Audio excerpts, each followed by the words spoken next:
on the I'm Home 2025 conference. I'm Daniel Janzo, a policy analyst at Lincoln Institute, and we're delighted that you've taken the time to join us today. We're coming off lots of energy and insights from the conference held in Atlanta this fall, and we're excited to revisit some of those key conversations, lessons, and next steps. Whether you're a homeowner in a manufactured community, a policymaker, a lender, a researcher, or a practitioner, this session's designed for you, so we're happy to have you. With that said, I think we'll go to the ground rules, if you could, Layla. So just some logistics here. Questions can be submitted through the Q&A function in the chat. Throughout the session, there'll be segments for time to take questions. So please feel free to insert your questions in the chat whenever you see fit.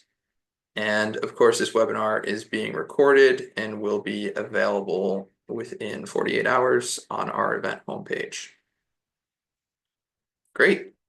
Okay, so I think we'll start with launching some poll questions and give folks who are joining a few more minutes to filter in.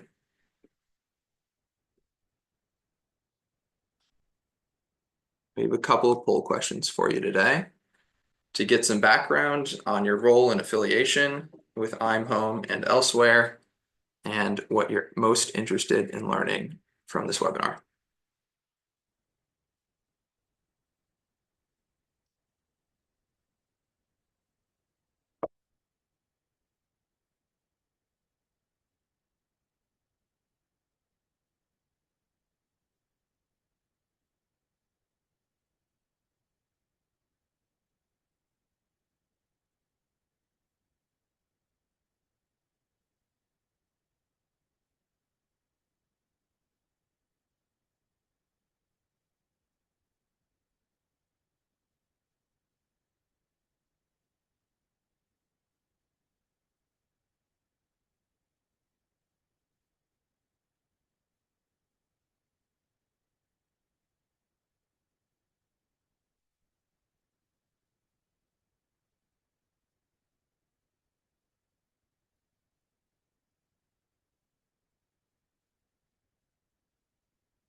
We'll give it one more minute just for folks to filter in.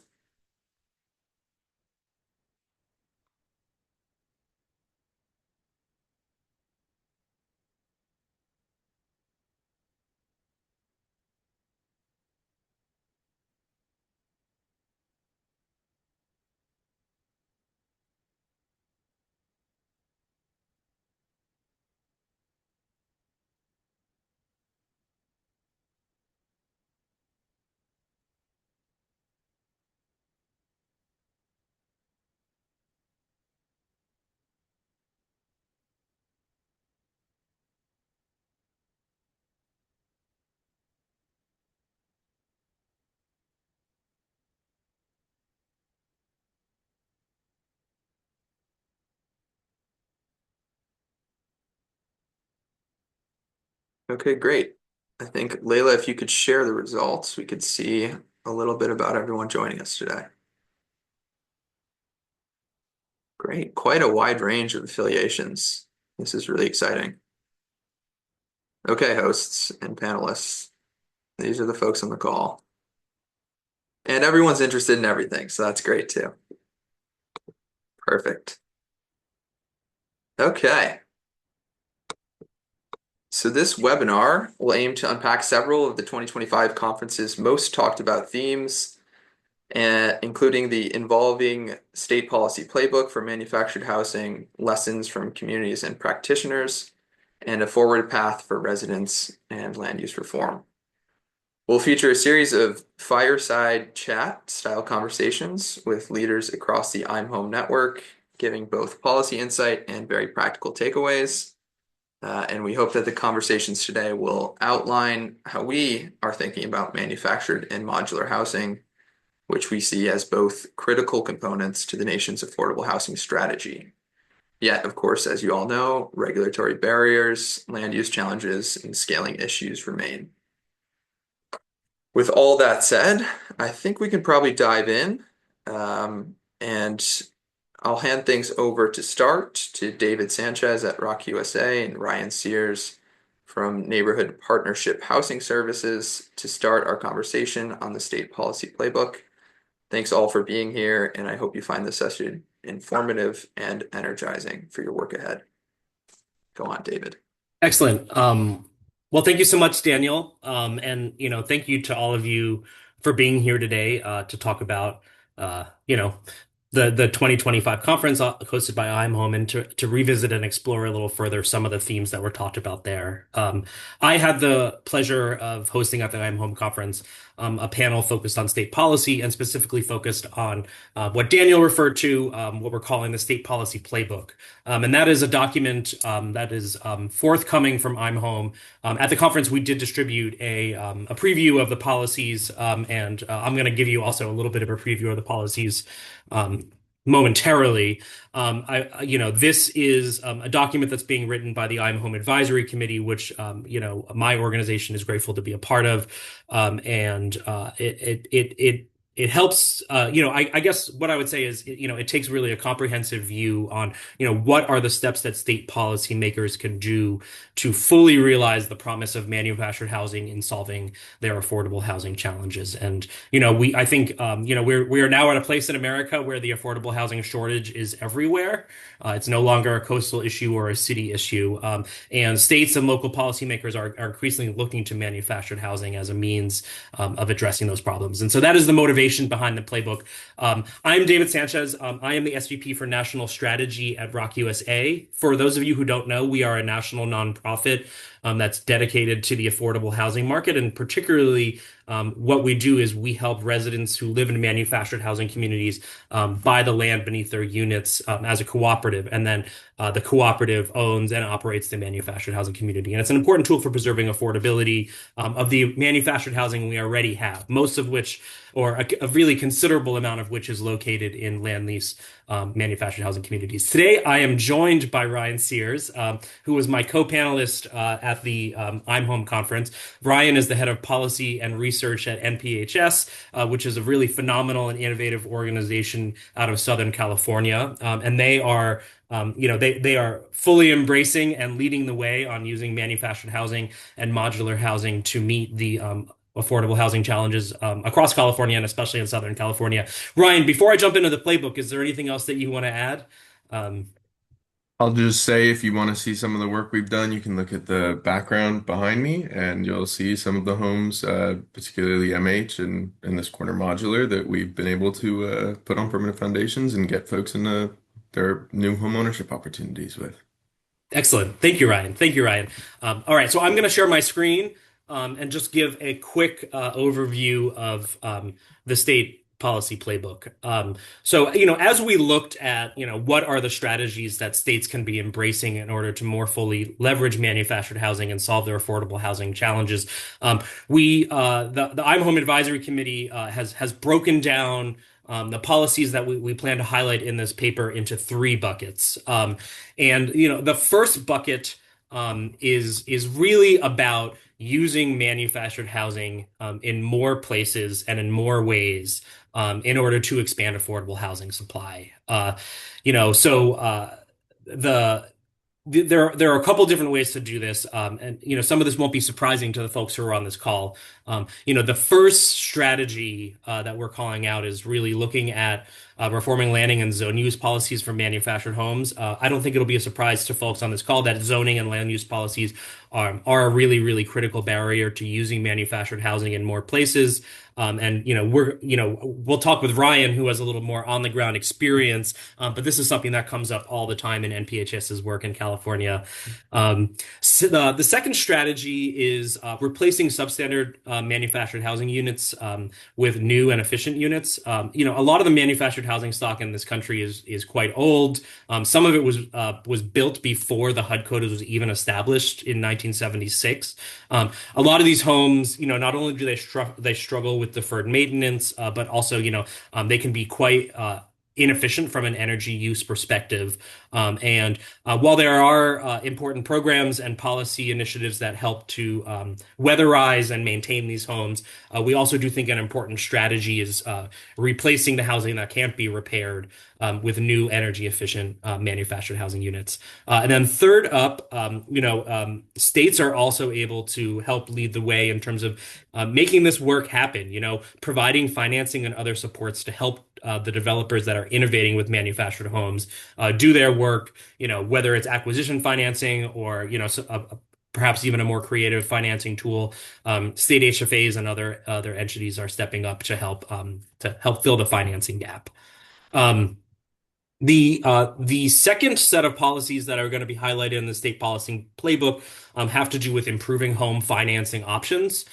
So I think most people on this call know, but in case you do not, outside of New Hampshire, manufactured housing is by default titled as personal property rather than real property, which means that the ownership status is more like a car or an RV than it is a typical single family home that's sold with both the home and the land kind of in a single package. And because of that, it can be extremely challenging for manufactured housing home buyers, as well as current homeowners looking for a refinance, to find high quality, affordable credit. So there are, of course, there are things that states can do to try to make this situation better. And two things that we're going to highlight, in the playbook, is first, a number of states have passed laws that make it easier to title manufactured housing as real estate, and that is therefore makes these loans makes these homes financeable through mortgages, which tend to have longer terms, lower interest rates, and more consumer protections than the financing that is available in the personal property market. The second, recommendation is, a lot of states actually have really strong existing first-time homebuyer programs, not only providing affordable credit and affordable interest rates through their loan programs, but also providing down payment assistance. But oftentimes these programs, whether intentionally or not, exclude manufactured housing, and especially exclude manufactured housing that's titled as personal property. So one thing that states can do to try to improve this situation is to ensure that their first-time homebuyer programs fully serve manufactured housing home buyers. Turning quickly to the third set of policies that are, we're highlighting in the playbook. These are all about preserving the existing affordable manufactured housing that we have today. And this set of buckets, I think, most closely aligns with what I focus on at Rock USA, which is really preserving the affordable housing that exists today in land lease manufactured housing communities. So perhaps not surprisingly, the first policy listed here is giving manufactured housing community residents an opportunity to purchase or compete to purchase their community when it's offered for sales. And those are, a number of states have already passed those laws, and they are a really important ingredient in the work that we do at Rock USA, which is enabling residents to purchase their manufactured housing communities by providing technical assistance and financing to them. Closely related is the second recommendation here, which is supporting the preservation of manufactured housing communities through state financing and grant programs. Perhaps not surprisingly, most states do not regularly participate in the financing of these activities through their state HFA programs. While they do, while states have made phenomenal strides in providing financing for affordable multifamily properties, there are not that many states that have who have expanded those programs to manufactured housing. There are a couple of really great examples, and I know at Rock USA, we regularly work with with the state program set up in Colorado, Washington, Minnesota, and beyond to do this financing. And it is a really important tool to ensure that if residents are going to buy their community, that they're able to do so without having to increase their rents dramatically in order to cover the financing cost. Third solution, it is actually extremely difficult to find high quality data about manufactured housing, especially manufactured housing located in land lease communities. That is a priority that states should be advancing. Not only, making sure that they understand the affordable housing stock in their community. That can really be an important first step towards figuring out, what is the preservation strategy that the state should be adopting or the locality should be adopting to preserve that stock. So that closely ties into the fourth recommendation here, which is include manufactured housing communities in state and local affordable housing analyses and planning processes. There are a couple really good examples of how states are including manufactured housing communities analyses, but it's not being done in many states, and there's a big opportunity there. And then fifth and finally, the state book is going to talk through options and a number of examples where states have strengthened sort of the minimum lease protections for people in manufactured housing communities, and that can be things like making sure that they have a lease that's renewable absent good cause for eviction. That can be things like ensuring that the resident has the right to sell their home in place. Things like that, things that really help kind of balance the power between landlords and the homeowners in these communities who are renting the land underneath. So thank you for letting me present on the policies that we're going to be highlighting in the playbook. The paper aside, Ryan is a phenomenal example of someone who is working on many of these strategies in what I would say is one of the most challenging and clearly expensive housing markets in the country. So I do think that Daniel or Erica might join in to ask a couple questions. But in the spirit of facilitating a fireside chat, I was wondering. Just to start off, Ryan, if you could talk a little bit about, there might be folks here who are newer to advocating on manufactured housing. What are some of kind of the core constituencies that you feel like you need to work with, lift their understanding, bring them along as you're trying to advance manufactured housing policy and really create a better environment for doing more manufactured housing in the state of California? Absolutely. And I'm glad you asked that question because I think there's a number of core constituencies that we focus on when we engage with legislators in California and in the broader kind of advocacy environment. Obviously, first and foremost, we're always making sure that residents are centered at every single step of the way. So whether that's making sure that residents of manufactured housing communities are with us in legislator meetings, or going through and taking legislators to actual communities. That's something that we tend to focus on. Beyond that, however, we've tried to cast a very broad net. So we've brought in everybody from single family developers to contractor networks to realtor associations to county assessor offices. Our goal is to make sure that there's not a single person in our community, by and large defined as the Inland Empire of California, but that's San Bernardino and Riverside counties. Our goal is to make sure that there's not a single person that touches housing that does not know what MH is. And to that end, we've also tried to focus in our engagement with legislators on folks who have experience living in manufactured housing communities. In California, there's a lawmaker. Her name is Buffy Wicks, and she is, one of the foremost voices on housing in the state, and has not particularly focused on manufactured housing. But as we've continued to deepen our engagement with the legislature, everybody keeps saying, well, you should talk to Buffy. Buffy used to live in a manufactured housing community, and she loves to talk about her experiences there and how they inspired her to get into housing policy. And so I think we also focus on folks who have strong personal attachments to manufactured housing communities and want to see the improvement of not only existing housing, but also the further continuance of the growth of home ownership opportunities. Yeah, yeah, that makes a ton of sense. Daniel, do you want to jump in with anything? Yeah, I do actually. And David, I'll throw it right back at you. And Ryan mentioned some of the difficulty behind the state by state basis here and the difference in policy based on state.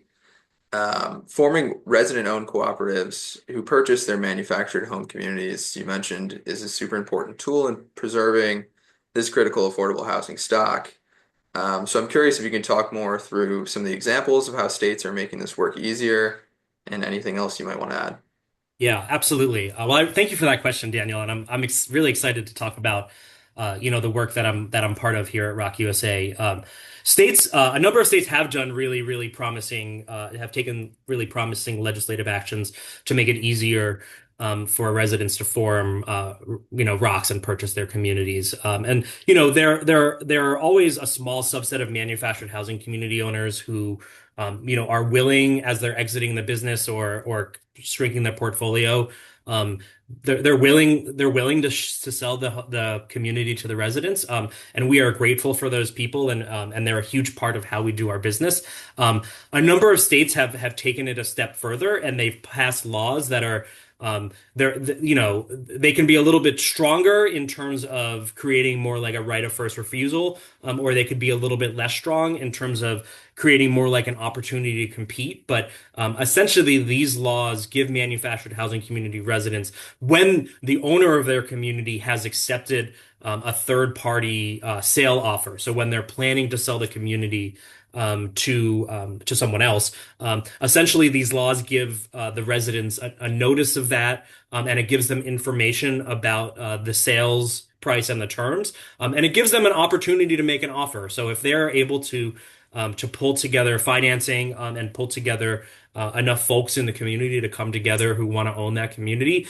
These state laws make it a lot easier to do that because, for example, some states require that the community owner negotiate in good faith with the residents. Another really good example of this is participating in the financing of these communities, which I talked a little bit about earlier. Rock USA. One of the really cool things about what we do is we don't just lift this model up with policymakers. We don't just talk to the residents about it. We also we make financing available to them to purchase their community. But as land prices have increasingly gone up and up, as investor interest in the manufactured housing space has grown, more often than not, residents are going to have to increase their rents in order to cover the cost of financing, and that is despite Rock USA being able to offer a below market rate interest on that financing. So if state HFAs are able to participate in those deals and offer more favorable terms, that just helps to make the transactions much more feasible, and it helps really preserve the affordability of this stock because we don't want residents to have to raise their rents by hundreds of dollars in order to be able to purchase these parks. Thanks, David. And I think that actually leads nicely into the stickiest of things, which is personal property financing. Yeah. I think the fact that manufactured homes are titled as personal property by default in most states means that manufactured home buyers and homeowners can't access the mainstream mortgage market to meet their financing needs. And so I'm curious if you could talk through some of what states are doing to change this dynamic. Yeah, absolutely. Absolutely. Yeah. So a number of states, including states that contain rocks, places like Vermont, Oregon, Washington, Minnesota, they've actually passed laws.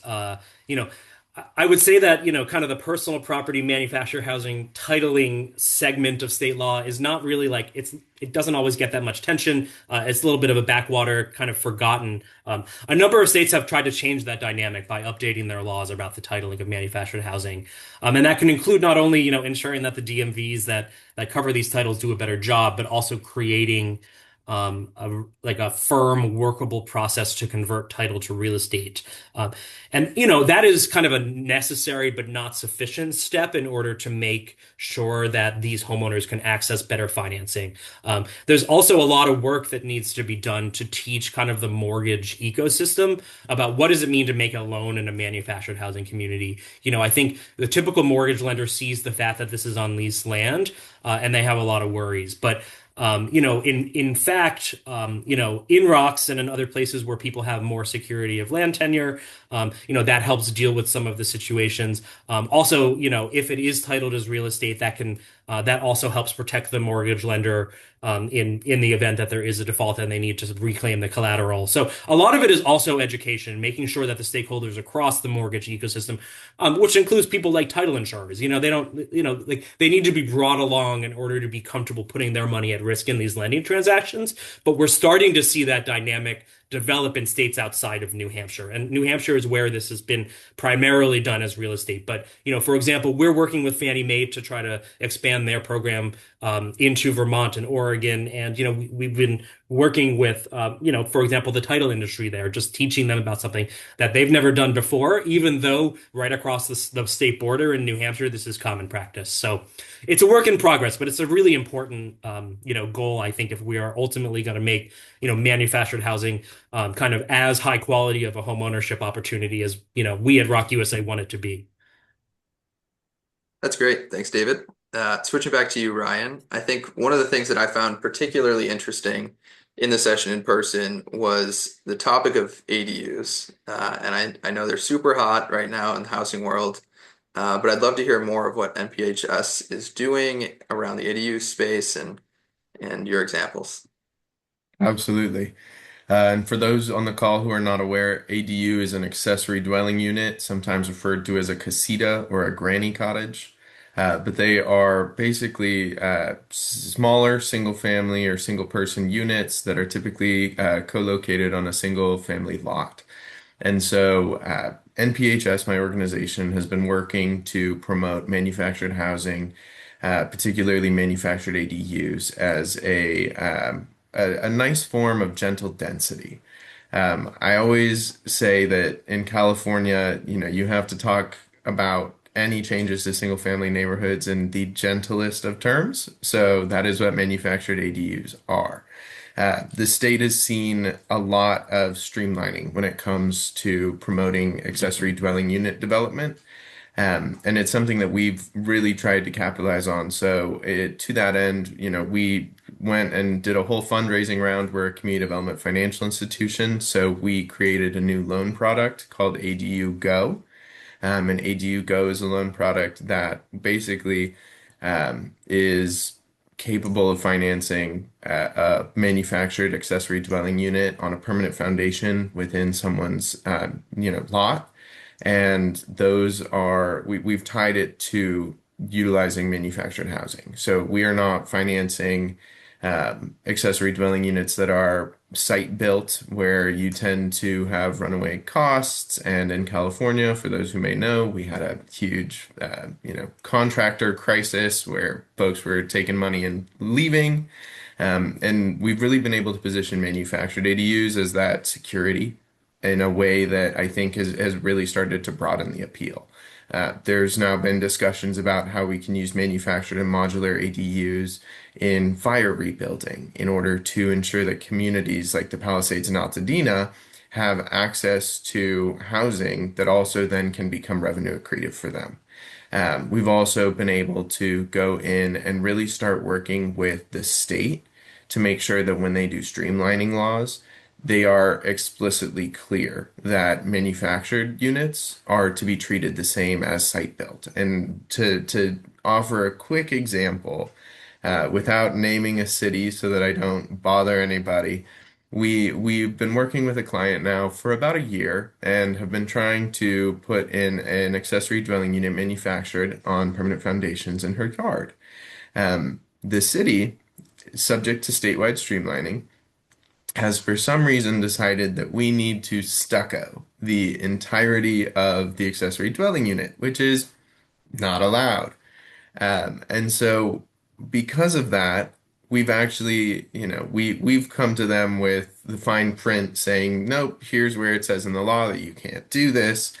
But it's actually been somewhat of a good experience in the fact that we've now been able to catalyze a lot of pro housing groups in the state around the idea of making sure that all streamlining bills, all bills that are meant to increase gentle density, are able to have provisions inserted into them that say manufactured and modular are not allowed to be discriminated against. You cannot arbitrarily apply design standards that make it, unfeasible for installation or for continued maintenance. And so for us, we've tried to take some of those rougher spots and turn them into opportunity.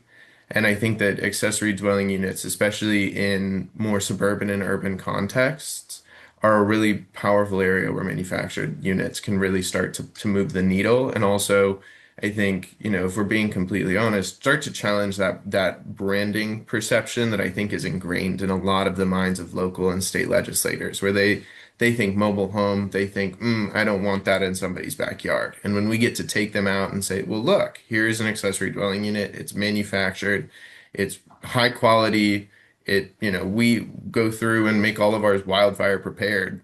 And as we continue to innovate in that space, it's really started to open up doors to the point where we now have lawmakers reaching out saying, hey, can you host a session in my district to tell people about manufactured housing? I saw that you guys built this ADU and it was great. And can we go further? And so I think there's a lot of opportunity, and we need to be better advocates of MH when it comes to finding where we can insert ourselves into conversations and how to kind of take over that framing narrative. Great. Thank you so much, Ryan. And I think, unfortunately, we're at time for this mini fireside chat conversation. But thanks to you both for joining. I will now hand over my moderating duties to Tara Roche, who leads Pew Charitable Trust's Housing Policy Initiative, to dive into our next mini session featuring two homeowners, Deb Winiewicz and Kelly Jensen. Thanks, Daniel. That was a great recap of prior session. I learned some stuff that I didn't catch the first time, so thank you. So it's great to be with you all today.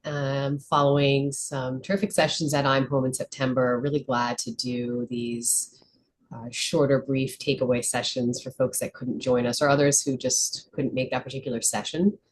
I'll be moderating two sessions today, and our first session on the homeowner panel, I'm joined by Deb Winiewicz, a member of the Halifax Mobile Home Estates in Massachusetts, and also Kelly Jensen, who's the board president of the Pleasant View Co-op in, I believe that's Johnstown, Colorado, and is also the Rock Association director of the Mountain West region there. I can't quite see my full screen, but I believe you're both on video now. Oh, Deb, I'm just waiting for her to join there. Great. So maybe while we do that, Daniel, if you could go ahead and put up those, hi Deb, put up the slides for us that Kelly and Deborah wanted to share. Great.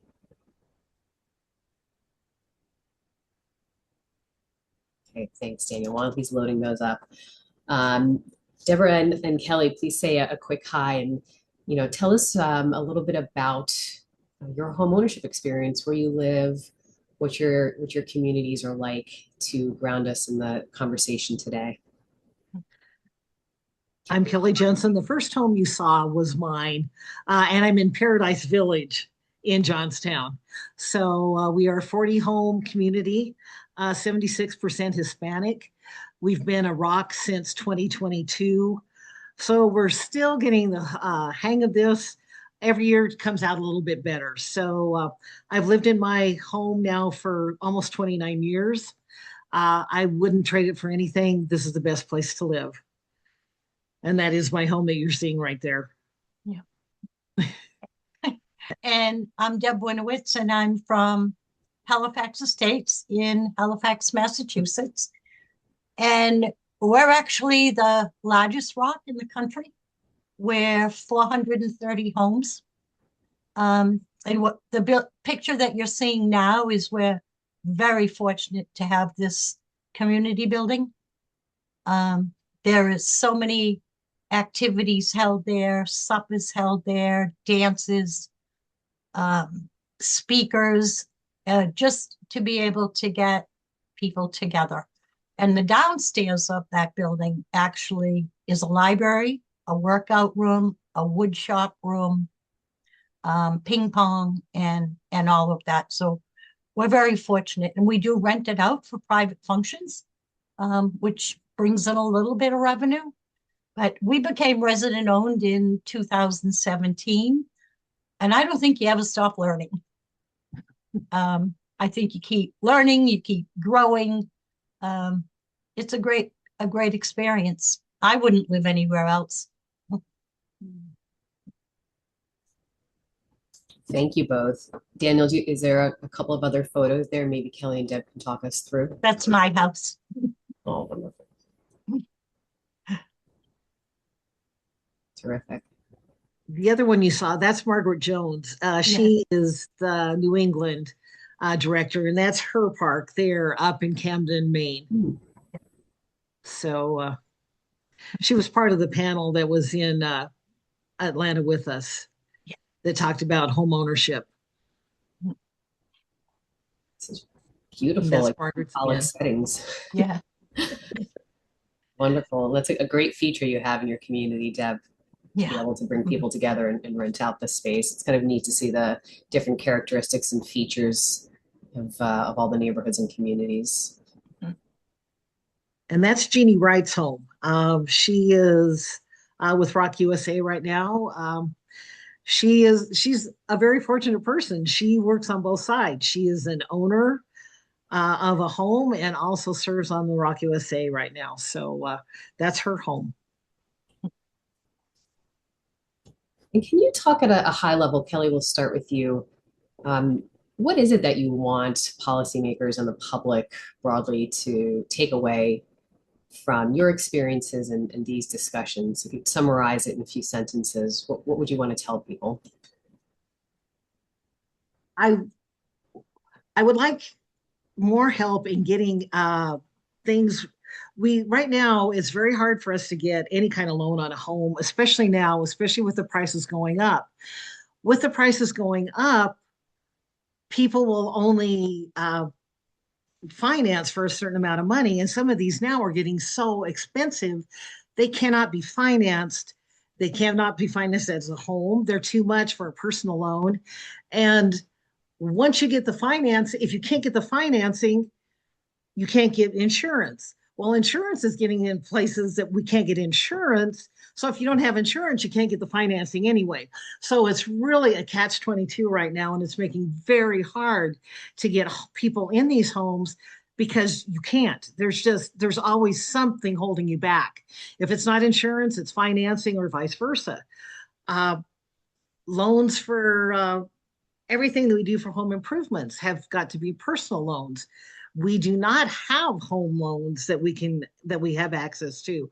So anything done to these older homes is all done at a higher percentage rate, which is very hard for a lot of people to do.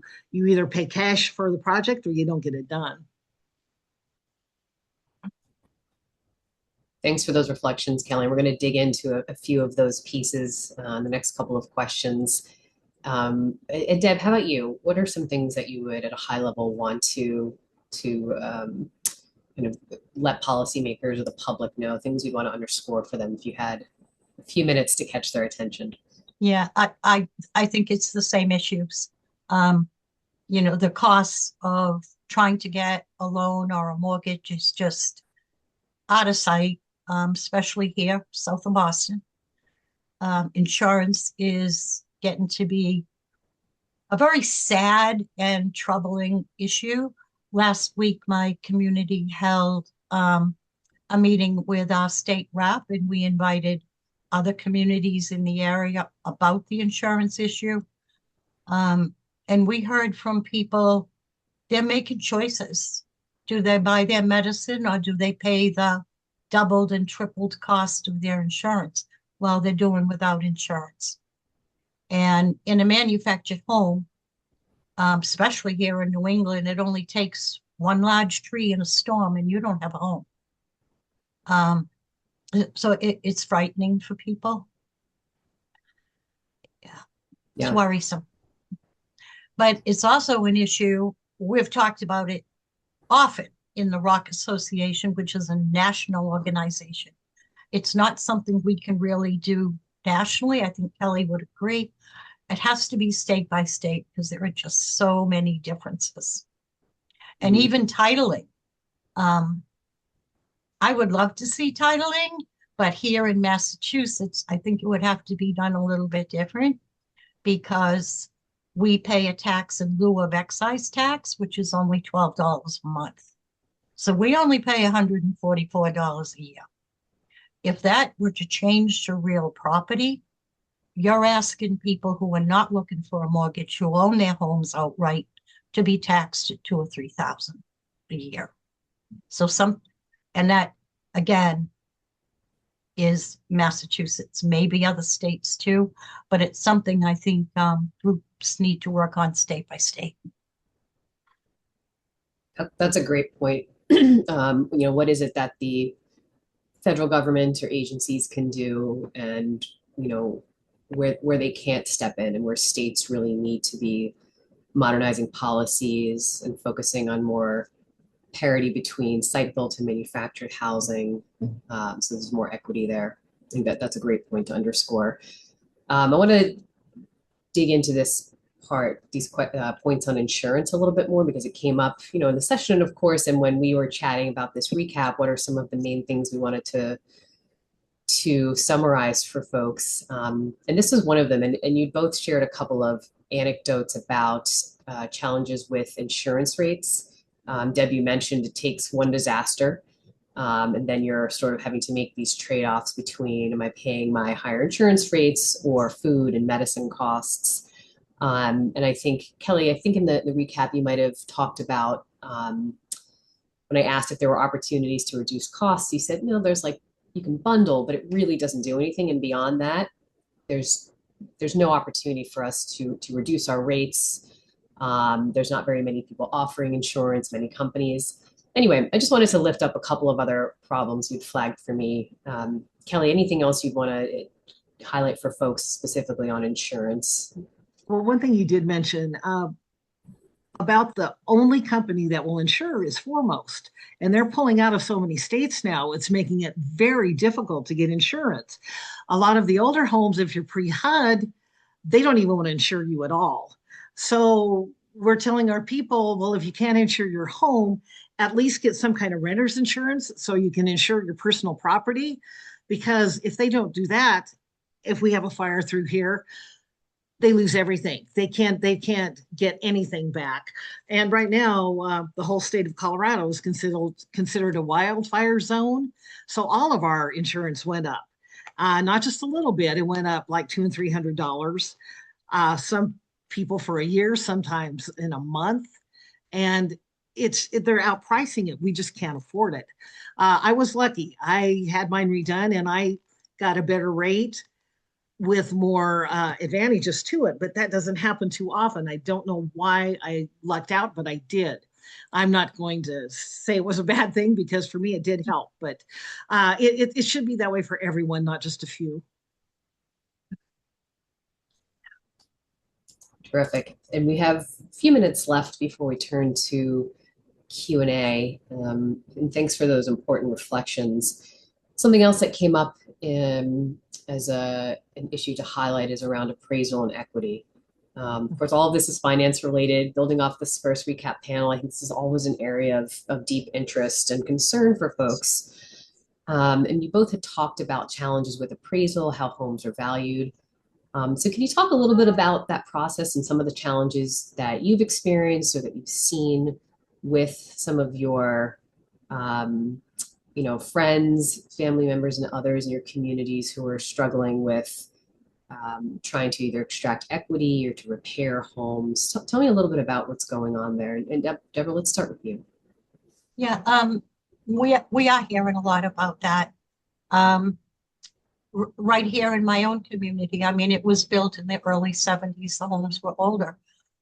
A large amount of people have totally remodeled their homes. They're beautiful. The footprint is the same, but they're beautiful. They're insulated. They're rewired. They're lovely homes. But some of them have gone to get insurance, and they'll only insure them at when that home came in by the chassis, which 1974. So they cannot get insurance for what they've put into it, yet they've turned it into a modern, beautiful home for themselves. So there's a lot of situations all over the place on this whole issue. Yeah. So it sounds like, if I sort of stick on my policy hat here, that the guidance around updating appraisals, valuations is lacking here. And we've heard that a little bit in this space, but this really elevates a particular experience where the whole community who's been working hard to preserve their homes and modernize them and keep them safe, keep them insured, et cetera, but they'll not see the benefits of that. And usually there's no financial products to help do that. I mean, we're generally lacking kind of repair products in the market, but I think especially for a manufactured home, it's more dire. And Kelly, anything that you want to add as well on this topic of appraisals? Well, yeah, I was going to say along with that, with your value of your homes, a lot of time we had gone quite a few years without a tax valuation on our homes, and we got valued this year, and almost everybody's went up like 20 to 40% in value. So taxes, people that hadn't been paying taxes for the past couple of years now are paying taxes again. Colorado does have a program. If you're a senior and you've been in your home for at least 10 years, the state picks up half of your property tax, which is it's a help. And we do have a lot of seniors here, so that does help them.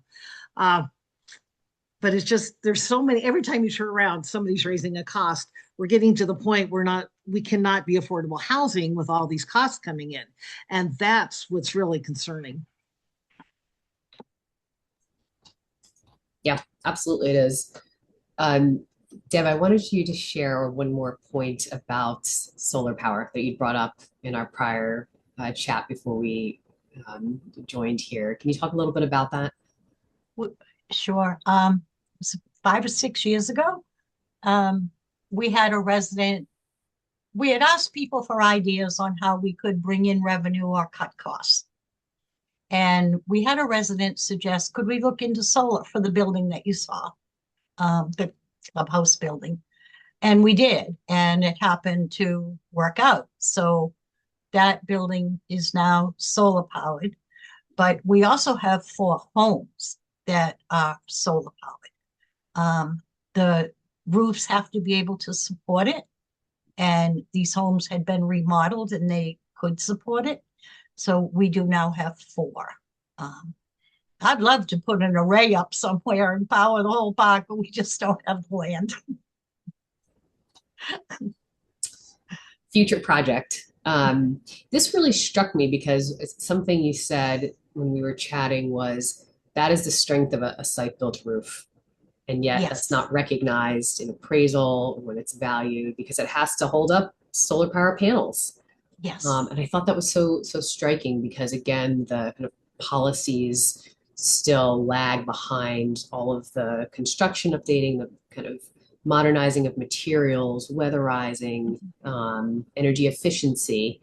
And those are really important key points for our policymakers and ones that, this audience, myself included, the rest of us can lift up as examples of what homeowners are doing and where we need to be increasingly pushing on policy to meet them and make sure that we're kind of helping to provide the right tools for repairs and upgrades, to keep homeowners in their homes, residents. Great. So before we wrap up, I don't see any questions coming in, so we'll just we can round out these last 2 minutes ourselves unless anyone wants to jump in. But if there was 1 or 2 things on the insurance or appraisal side that you would say to that key policymaker in your state that could make those changes, what would you tell them to do? What's the one issue that you really want to raise for them?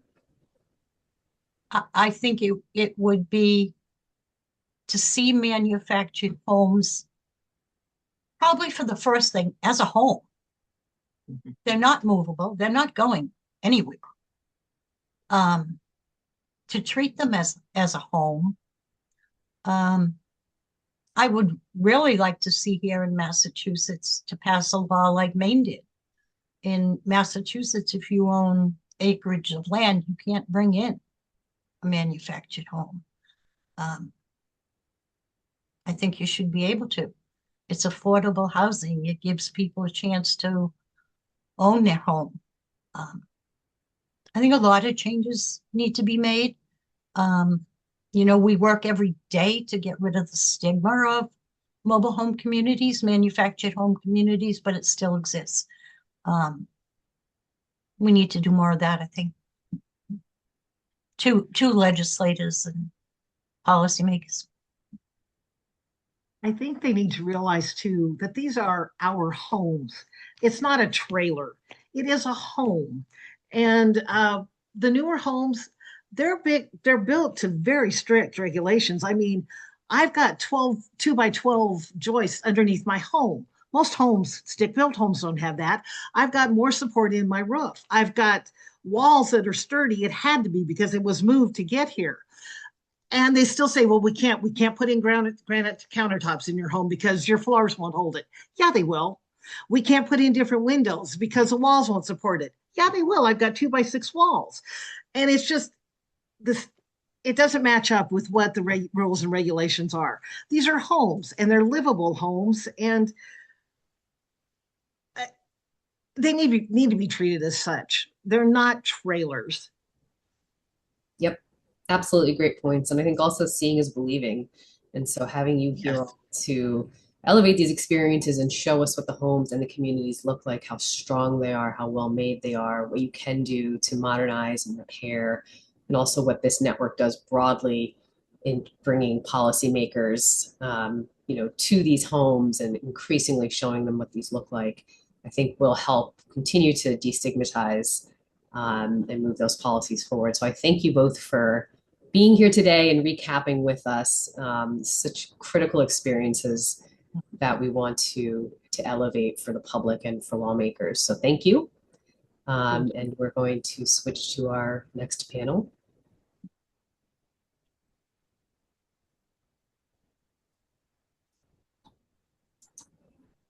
All right, I'll just give them a minute to switch over while Deb and Kelly sign off, and then we'll have Grant and Kahya join us. Wonderful. All right, great. All right, so I'm back again.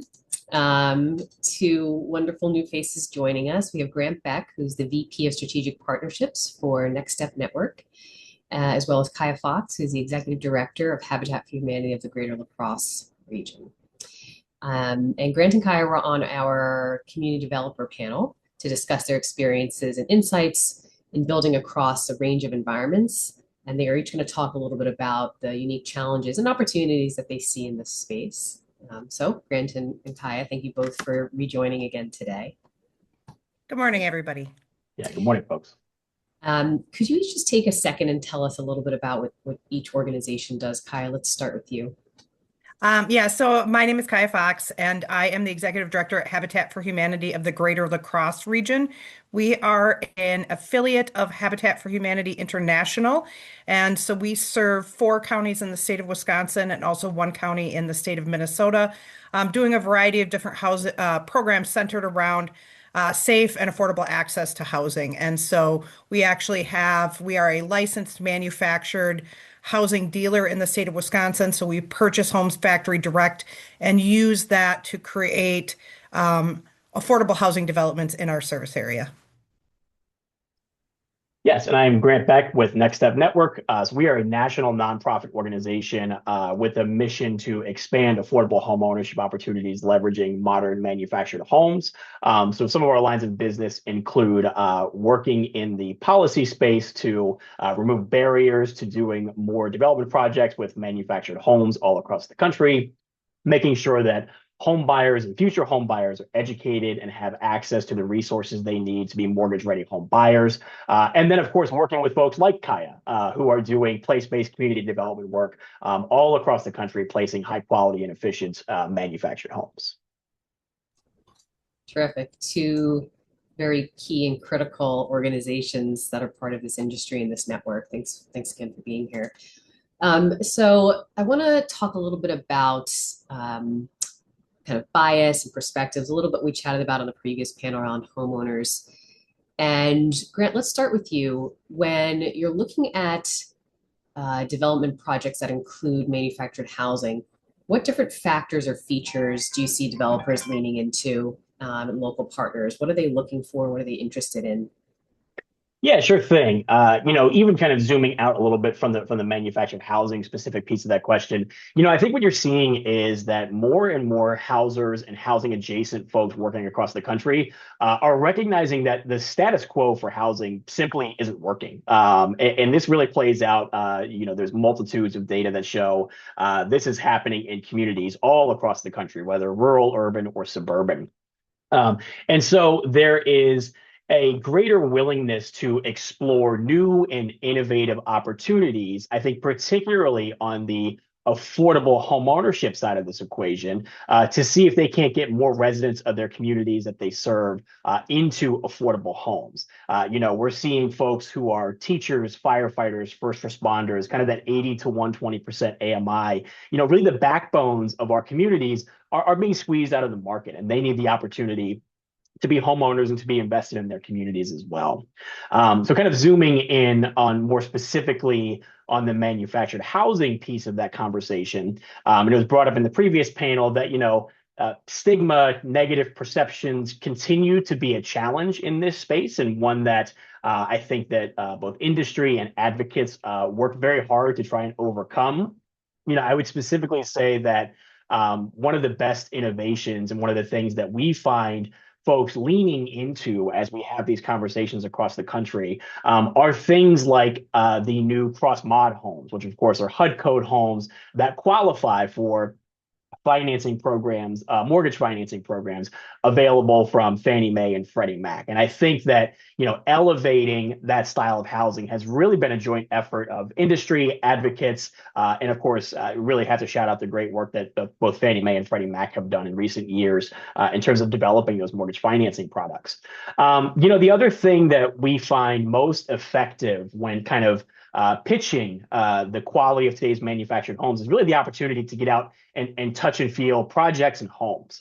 So whether you're going to a project site, like Kahya will speak to in a minute for her project up in Hillsboro, Wisconsin, where she has homes on the ground that folks can go through, explore, kind of touch and feel and get a sense of what these homes are today, or exploring and going on a factory tour. Local electeds and policymakers love the opportunity to have a photo op and a hard hat and safety glasses as they go through a local factory production facility.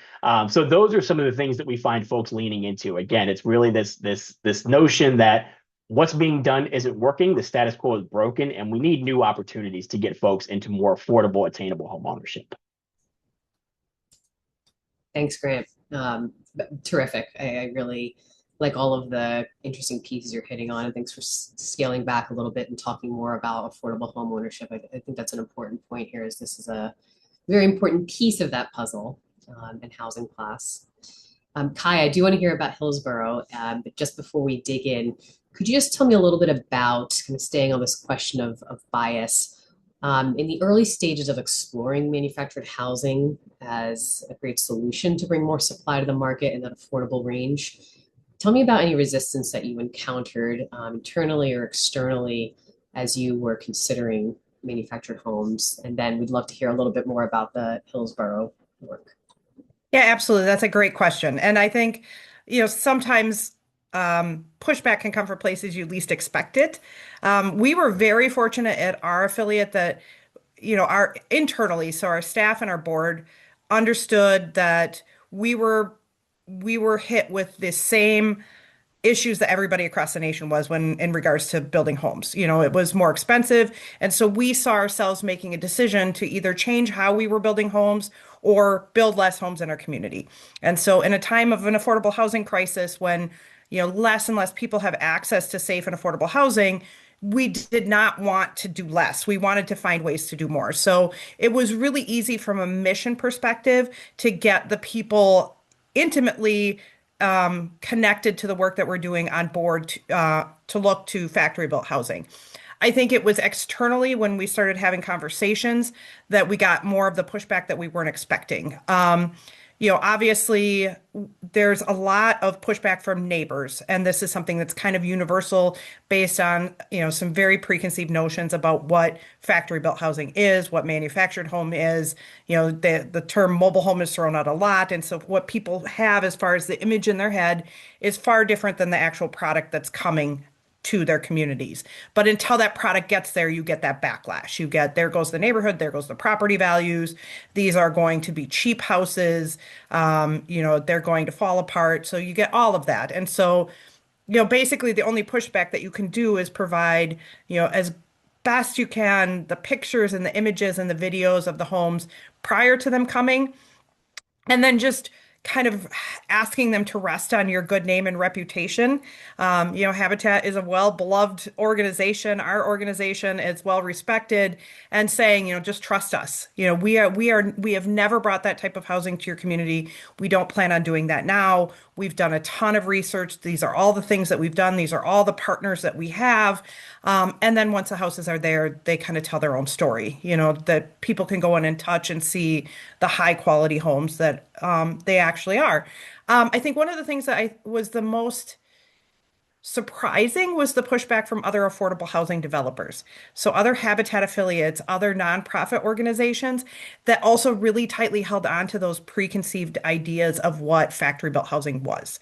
And so there has been some reticence for them to get on board with this. Because they think about, their own personal bias about factory built housing. But there's also a lot of this is not the way we've always done it. We built houses from the ground up, and we raise walls, and we work with volunteers. And so it almost feels like cheating or going against, the basis of what Habitat is or what our organization is, to buy a house and bring it in already made. And so kind of having to have those conversations about, how this can fit into your already existing processes, and how different people within your organization can interact still within the process of bringing a manufactured home to a location, and then really having those conversations about, but what is our mission? Our mission is affordable housing. And so if we can get affordable housing here faster, if we can, we talk about it ad nauseum. It's time to put boots on the ground. It's time to put houses on foundations. It's time to put families into affordable homes, because we're in a crisis. And so we can't stop talking about what the answers are. We have to start actually doing some things. And manufactured housing is one of the quickest, cheapest, best, most amazing ways to provide high quality housing in every municipality across the United States, where every single person is saying the same thing. We do not have enough housing. That's terrific and great points. And kudos on being a leader and thinking about how to adapt the technique, but while keeping the mission centered. I think that's a really great point, especially coming from a trusted organization that can help lead the way. I want to hear a little bit about some of the financing challenges. This is a theme throughout all of these panels and recaps, but specifically, the capital stack to put together some of these deals, difficult, and it's critical. Every project has their own challenges with how they're stacking all their different types of debt and financing. So I want to hear a little bit about the Hillsborough work, Kahya, and tell me about some of the hurdles or innovations that were part of that process. Absolutely. Yes. I think one of the things that is most jaw-dropping for people that don't work in affordable housing, and specifically with nonprofits, is when you start talking about how much different types of funding you have to bring to the table to make these projects work. The Hillsborough project is a 10-unit development. So Hillsborough, Wisconsin is a very rural, small city in Vernon County, Wisconsin, population about 1,400. But they actually just built a pretty large hospital in the community. So they have a workforce housing shortage. And so they put out a request for a proposal for affordable housing development of 10 single-family units. Our Habitat affiliate was awarded the contract to build those homes, and we're building them using the cross-mod housing model. So, they fit into the neighborhood. They're very stunning, and really kind of that neighborhood feel that these homes will get, as well as the appraised value, all of the different things that kind of offset some of those, objections that people will bring forward in regards to manufactured housing. So it was kind of a win-win for everybody. So this is a 10-unit development. It's a mixed income and phased development. So we are building 4 homes for 120% of the area median income. So for all intents and purposes, they are quote unquote market rate housing.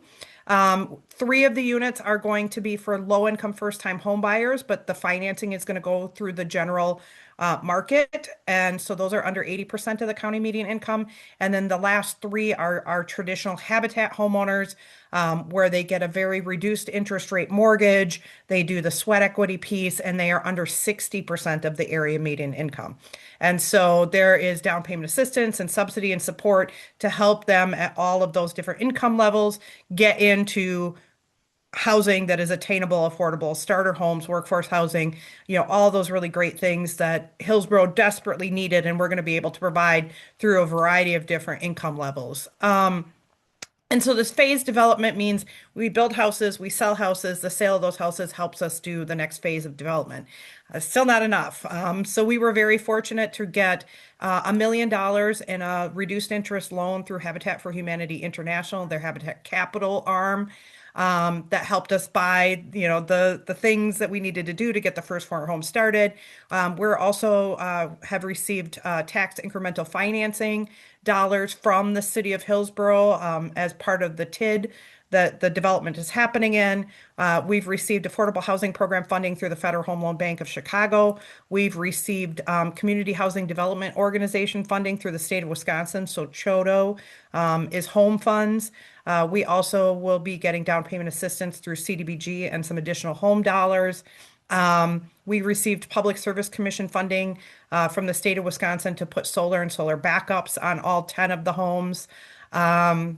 I feel like I'm missing some, but I think at the end of the day, it's 9 different funding sources that need to be stacked and at various levels for each of the different houses and the different income points, in order to make affordable housing possible for all the different families that we hope to help in this Hillsborough development. So we have 4 houses on the ground.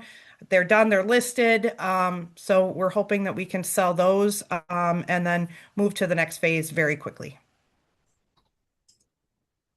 Wow, that is incredibly complicated, and I'm so impressed by this very, very difficult structure you've managed to put together. And in another panel, I think there's room to talk about why this is so difficult to do for market rate housing that is affordable to many people. We just have a few minutes left, but I did want to lift up this experience a little bit more and talk broadly about how working with manufactured homes is different than site built. So it's not just on the financing or putting a shovel in the ground. There's a lot of things that go into that. And what makes a successful relationship between a developer and a home builder. Grant, if you could speak to that for a minute or two, and then we'll close out and check in on any questions.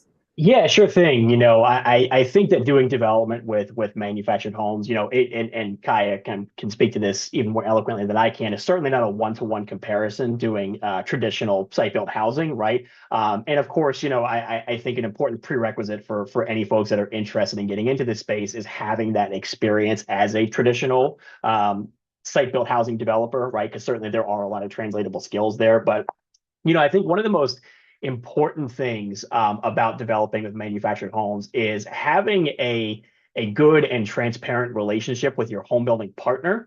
One of the things about manufactured homes, and part of the reason why they're able to be done in such a cost-effective manner compared to site-built housing, is one, the federal code they're built to, but 2, there are certainly variations on both the exterior and the interior of the home, but there is a certain degree of cohesion in terms of how floor plans look, are designed and felt. And so I think if a developer goes into a project with a desire to highly customize every single home they want to do in terms of a development, I think that's going to create some friction points with a home builder partner, right? I think that there needs to be an upfront understanding of what's possible from a developer perspective, from a home builder perspective, and just ensuring that communication lines are very clear and there's defined roles as to who does what within that partnership. I know we're almost at time, but Kahya, anything you would add to that as well?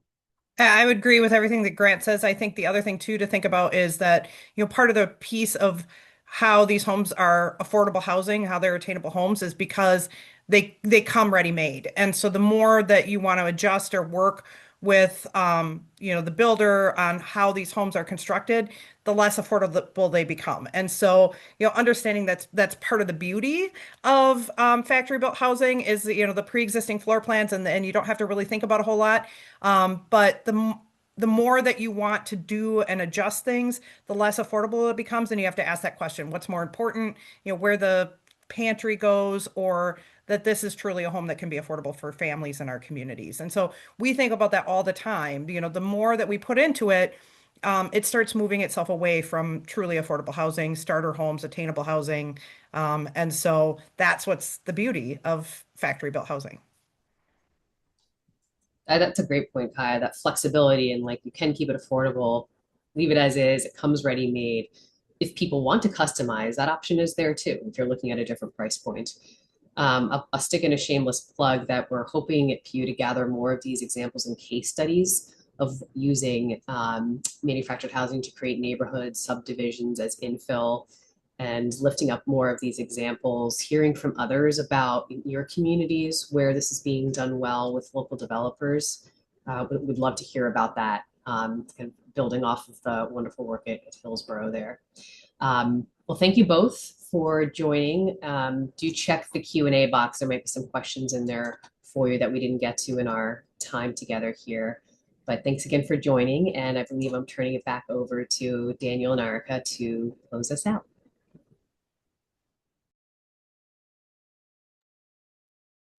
Great. Thank you all so much. And thanks to all of our panelists for joining us today. That was really wonderful. Before we wrap up, I want to take a few minutes to share where I'm Home Network is headed and how you can plug into our work going forward. Over the past year, the I'm Home Network has continued to grow as a national platform for strengthening manufactured housing as a key component of the country's affordable housing system. A part of that growth has been building a coordinated infrastructure that brings people together around our shared challenges. And that's where our working groups come in. So in the next year, we have an active set of working groups that plan to meet regularly, share resources, and produce guidance for the field, including policy working group, research, land use and zoning, quality and efficiency. And today we're also excited to announce modular as an emerging work line for us. It's something that many in our network asked for, and we're excited to build it with you. Finally, as we look ahead, I'm very happy to announce that our 2026 I'm Home Annual Conference will be held in Detroit in the fall of 26. So mark it as a soft date in your calendar for now. Detroit, of course, is a city with deep innovation in land reuse, modular infill, industrial land conversion, and community-driven development. It's also a place where manufactured housing's potential intersects with many of the big policy questions around equity, sustainability, and neighborhood reinvestment that we heard about today. We'll be sharing the dates and a call for session proposals in the coming months, and we hope to see many of you there. If you're interested in joining any of the working groups, especially our new modular group, we'll share a link in the chat to following up with me via email, and we encourage you to get involved, bring your expertise, and help shape the work for our year ahead. Thanks again for all of you for spending this time with us today and for your commitment to improving access, affordability, and quality in manufactured and modular housing. Have a wonderful rest of your day.